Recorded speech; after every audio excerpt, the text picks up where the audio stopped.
काय एवढं कसलं वाचन चाललंय? अगं खूप मजेशीर पुस्तक आहे ग. एका फार मोठ्या हुद्द्यावरच्या माणसानं लिहिलंय. आपण आपल्या देशातल्या लाचलुचपतीला शिव्या देतो ना, पण त्यानं या दुष्टचक्रात अडकलेल्या माणसांचं ना खूप यथार्थ वर्णन केलंय ग.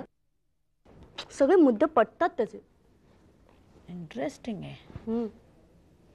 कुठे मिळालं तुला? अगं माझ्या एका मैत्रिणीने रेकमेंड केलं होतं. हा, मैत्रिणीवरनं मला आठवलं. तुला ती तुझी मैत्रीण कोण बरं? दीप्ती आठवते का ग? दीप्ती. हा हा, ती तरतरीत नाकाची तीच ना? हा, ती मला अगं परवा भेटली होती. लायब्ररीत गेले होते तेव्हा. हो का? नवराही होता बरोबर, मुलगाही होता. मुलगा? हो. हा हा, ग्रॅज्युएशन नंतर लगेचच तिचं लग्न झालं होतं ना. हो का? आनंदी वाटली मला. म्हणजे कसं, नवरा, एक मुलगा, सेटल झालेली वाटली.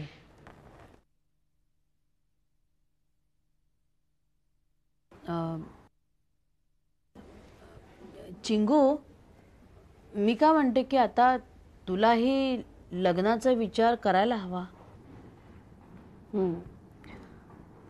म्हणजे दीप्तीचा विषय तू याचसाठी काढलास ना? हा, म्हणजे तसं म्हण हवं तर, पण म्हणजे मला असं वाटतं की सगळ्या गोष्टी वेळच्या वेळी झालेल्या बऱ्या असतात. माझ्या दुसऱ्या कुठल्या गोष्टी वेळेवर झाल्या? हे बघ, मी त्या देवश्री काकूंच्या वधूवर सूचक मंडळात तुझं नाव आता नोंदवणार आहे, पण त्याआधी म्हटलं तुला विचारून घ्यावं म्हणून. खरं सांगू का, मला स्वतःलाच कळत नाही. म्हणजे प्राचीचं लग्न झालं तेव्हा वाटत होतं की आपणही लग्न करावं. अगं पण ती लग्न झाल्या महिन्याच्या आत खरी परतली, ती कायमचीच. अगं पण सगळ्याच मुली काय अशा परत येत नाहीत ना? करेक्ट, सगळ्याच मुली परत येत नाहीत, गट्स नसतात ना. अगं प्राचीला अगोदरपासूनच स्वातंत्र्याची आवड होती, म्हणूनच तिने तथाकथित धाडसी निर्णय घेतला परत यायचा. किती मुली असतील परत येता येत नाही म्हणून मन मारून राहणार. हे बघ, हा तुझा टोकाचा विचार झाला असेल, पण प्राचीचे धिंडवडे पाहून माझा लग्न संस्थेवरचा विश्वासच उडाला. अगं पण म्हणून काय तू लग्न न करता राहणार आहेस का? सध्या तरी तोच विचार आहे. हे बघ, हा असला वेड्यासारखा विचार तू करू नकोस. मला कळत नाहीये ग, लग्न न करणं हा वेडेपणा आहे की लग्न करणं? अगं तुझ्या फील्ड मधला जर कोणी एखादा असेल तर बघ, म्हणजे ज्याच्याबरोबर तुझं ट्युनिंग आहे, जो तुला समजून घेऊ शकतो. म्हणजे असा कोणी असेल तर सांग ना मला, मी भेटेन त्याला. बंटीशी करू लग्न? नाही, नको. तू म्हणतेस? हो, मीच म्हणते. तो विषय डोक्यातून काढून टाक. का, काय वाईट आहे त्याच्यात? अगं लहानपणापासूनचा मित्र आहे माझा तो. प्लीज अक्षता, त्यावेळची गोष्ट वेगळी होती. अगं तुझं या समाजातलं स्टेटस काय आहे याचा विचार कर. स्टेटस? बंटीचं स्टेटस काय आहे याची कल्पना आहे का तुला? तुला अजूनही तो प्लॅटफॉर्मवरचाच बंटी वाटतोय? आणि जिथं स्टेटस पैशात मोजलं जातं तिथं तर बंटी खूप वरचा आहे ना? तू बंटीचा सिरियसली विचार करतेस? खरं तर नाही, तुझा अंदाज घेत होते. थँक्स.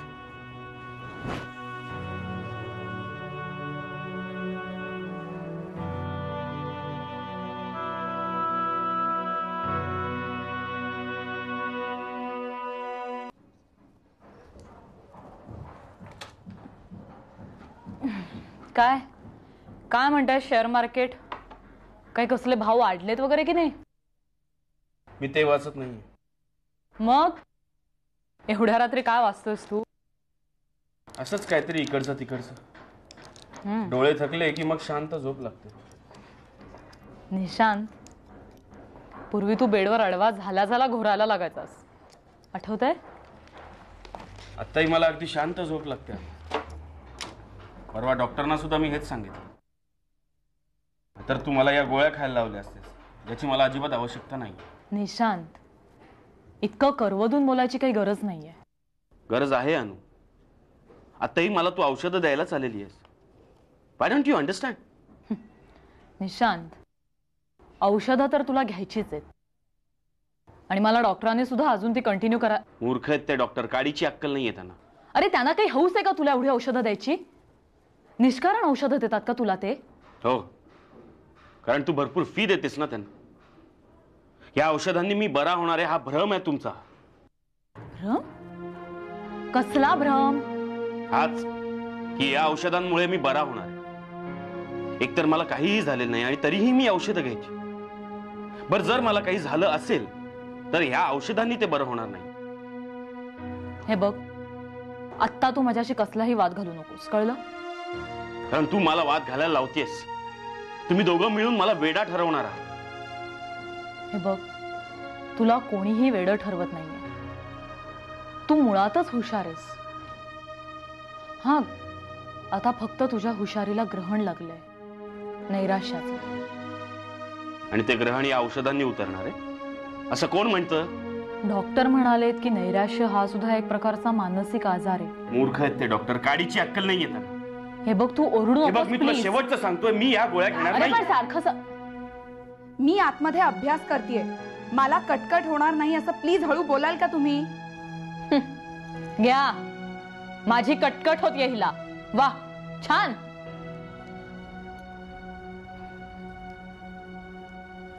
हे बघ निशांत, माझ्याकरता ह्या गोळ्या घे प्लीज.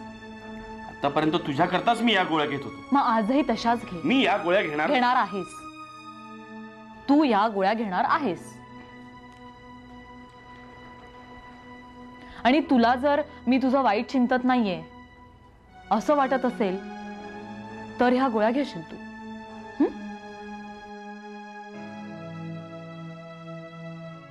मी जातेय.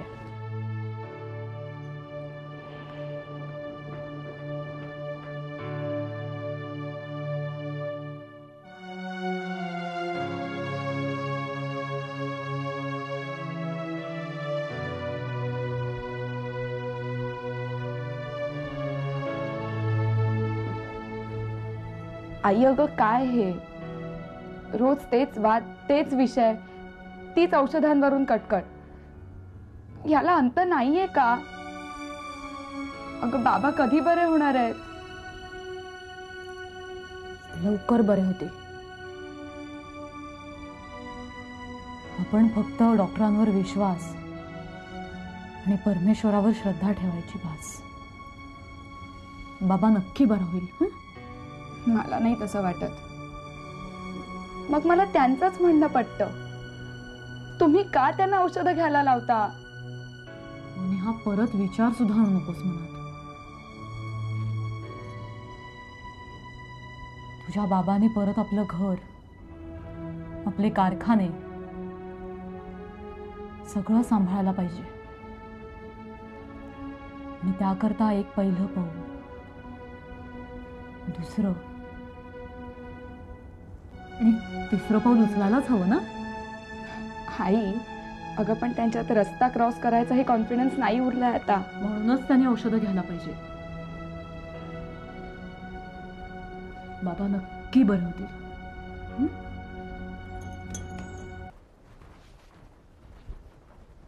अरे भूषण, मास्तरीन आपल्याकडे येणारे कबूल आहे. तू कशाला एवढा अस्वस्थ झालाय? ए आबा, तू त्यांना आल्यानंतर डायरेक्ट मास्तरीन वगैरे म्हणू नको बरं का. म्हणजे? अरे ती अक्षता मॅडम कलेक्टर आहे आणि ते अक्षता मॅडमचं वगैरे मला सांगू नको जा.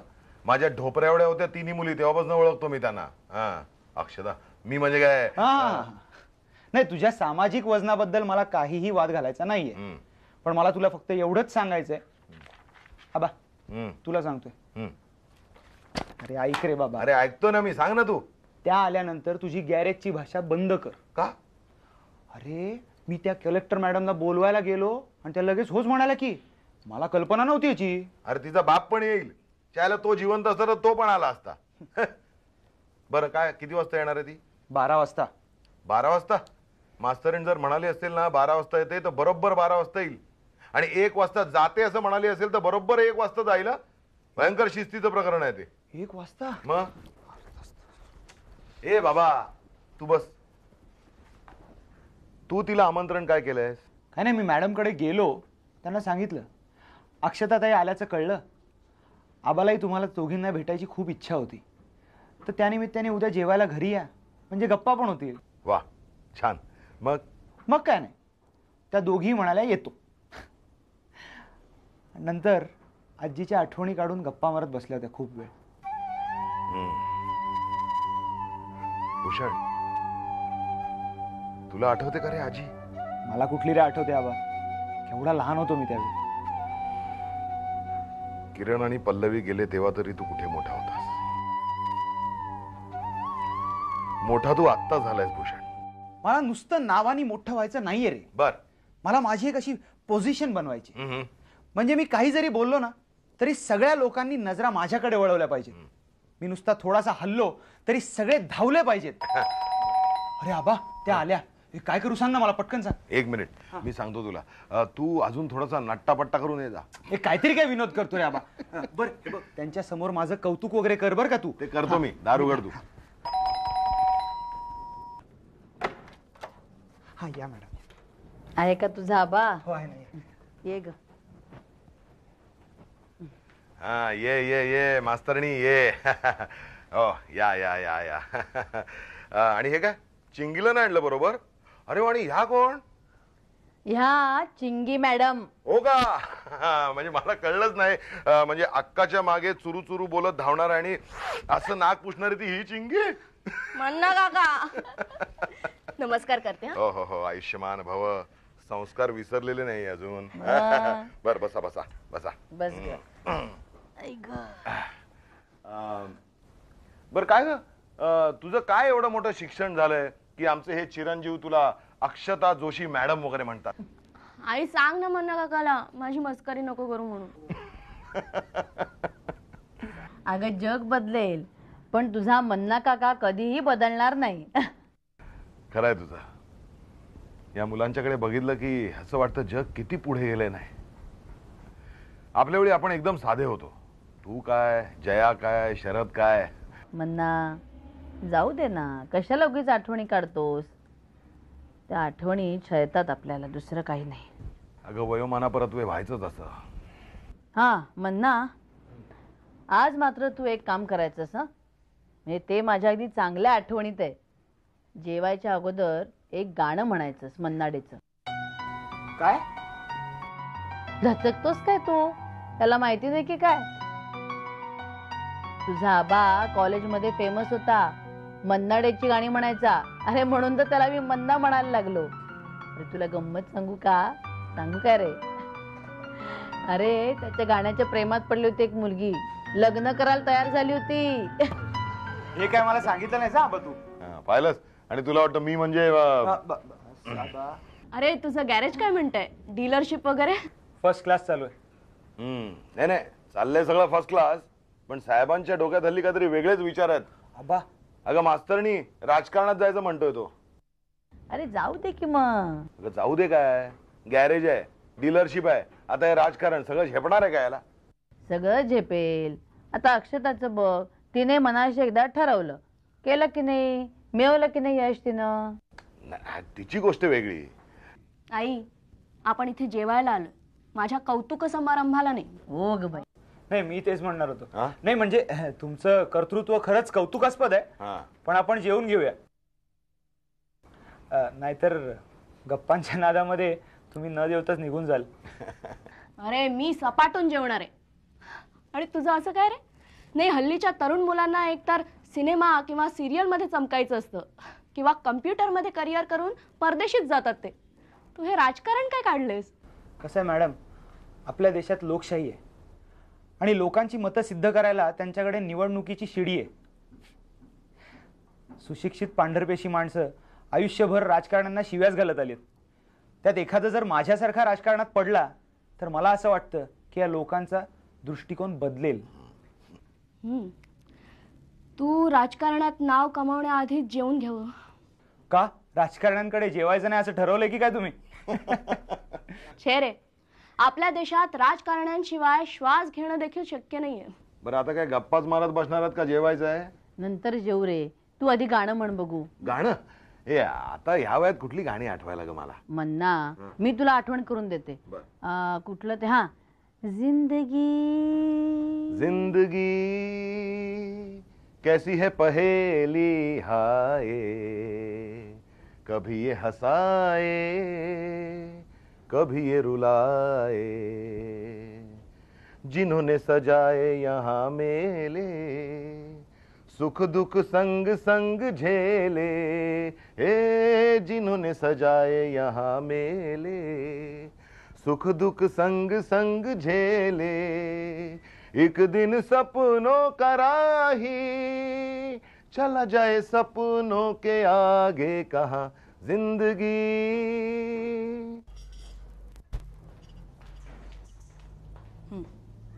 अगं बाग बस खा रे. तू अर्ध म्हणाला होतास ना, अर्ध सांग. अगं पण दोनदा झाला अर्ध. बरं हो, दिवसभरात जमल्यास घरी फोन करायचा. ओके. वर्षा कुठे? ती गेले सकाळी जंगल वाचवायला. सुनंदा ताई, तुला सांगतो, वर्षाची फिरकी घेतल्यानंतर थोडंसं वाईट वाटतं, पण ती समोर असेल ना, त्या फिरकी घेण्याचा मोह काही आवरत नाही. बरं, आणखी ब्रेड आणू का तुला? नाही नाही नको ग, घशाशी आल्या. मग चहा? हा, चहा चालेल. बरं आणते.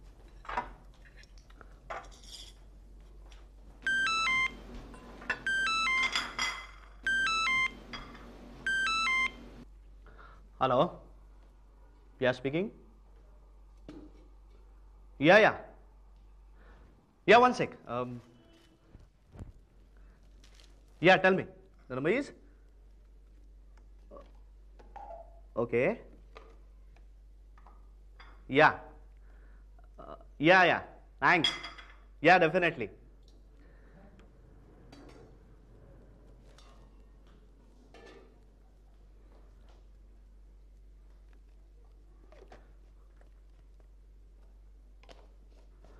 Hello, Mr. Ghosh? Yeah, this is Bunty here. That's right. Yeah, absolutely right. No. I'll keep my all assignment aside. It's my pleasure, sir. Yeah, thanks. Definitely. चहा. ताई, माझी निळी बॅग कुठे? बरं आहे का रे? ओके, ठीक आहे. बरं, मला आता ताबडतोब दिल्लीला जायला लागतंय. कधी? बॅग भरली की लगेच. चेष्टा करू नकोस रे बंटी. अगं चेष्टा नाही, खरंच सांगतोय मी. मला ताबडतोब जायचंय. कुणाचा फोन होता आता? मिस्टर घोष. कशासाठी? ते मला तुला नाही सांगता येणार. एवढंच सांगेन की फार महत्वाचं काम होतं. बरं, कधी येणार आहेस? ते पण मला माहित नाही. अरे मग इन्स्टिट्यूटला फोन कर ना, त्यांना कळव तू येणार नाही आहेस म्हणून. ओके.